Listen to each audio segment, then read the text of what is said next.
Hello there, Shawnee with you here today. Welcome back to the channel, and if you're new here, welcome. And please consider subscribing. We would love to have you in our community. And I just wanted to give you guys a few quick tips that you may or may not know, keeping food good for longer, just to help stretch those grocery budgets that we are all a little bit struggling with right now. I actually decided to do this video because this weekend I was having a conversation with my brother and his wife just about potatoes, and they were having potatoes go bad for them really quite quickly, and it was because when they were storing them they didn't know a couple of the things that actually help potatoes last for longer. So I thought I would go ahead and give you a few tips that I know and that maybe somebody out there doesn't know, and that this can help somebody stretch their grocery budget just a little bit extra. So let's go ahead and start with the potatoes. And with potatoes, they need to be stored somewhere that is cool, dark, and actually has air circulation for them.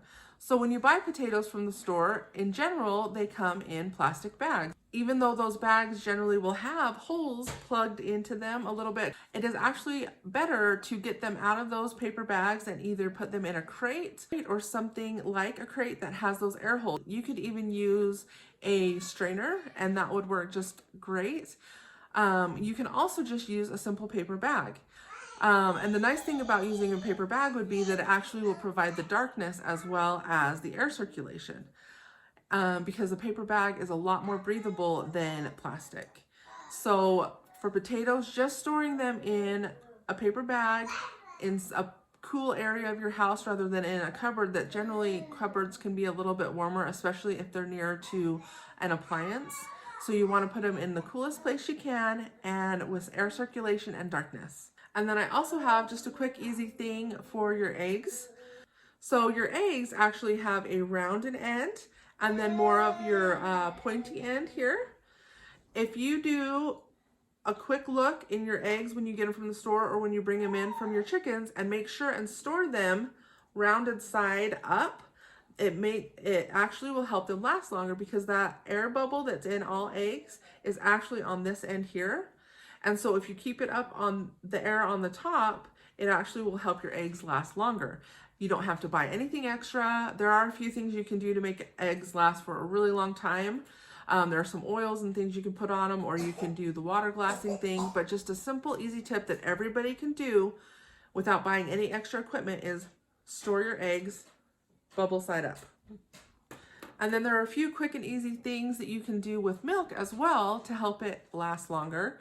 So with milk, when you get it home from the store, when you open it, put a little sprinkling of salt in there. It won't change the flavor, but put a little salt in there and then shake it up. And the salt actually will help it from going bad as quickly. You can also, if you have a large enough jar or a large pitcher, if you take your milk and put it in a glass container rather than the plastic container that it comes in, it will actually help it to last longer as well. So just adding a little bit of salt and putting your milk into a glass container will help it last a lot longer. My house, we don't have to do that because we go through a lot of milk, but if you were a single person or your family just didn't use a lot of milk, that will help you actually not have to throw as much milk away. Now, with your fresh veggies that you get, even your veggies from the store, or if you pick them from your garden, when you bring them in, give them a good rinse and then put them in a plastic bag with a dry towel, paper towel, or a thinner kitchen towel or wash rag, and it will actually help either wick away unwanted moisture or give that vegetable moisture that it needs to stay fresh longer, and it will actually help extend that so you don't have to throw away as much produce as well. And then also with your cheese, if you can buy block cheese and shred it yourself, block cheeses will actually last longer than shredded, and generally they actually will cost less for the same amount and weight of cheese. And so if you have a food processor or something like that already that you can use to shred your cheese, it will last longer for you. And then also, if you have a block of cheese, not only will it go bad slower, but if you do end up getting a little bit of mold or something on there, you can actually just slice that off and the rest of that cheese will still be good.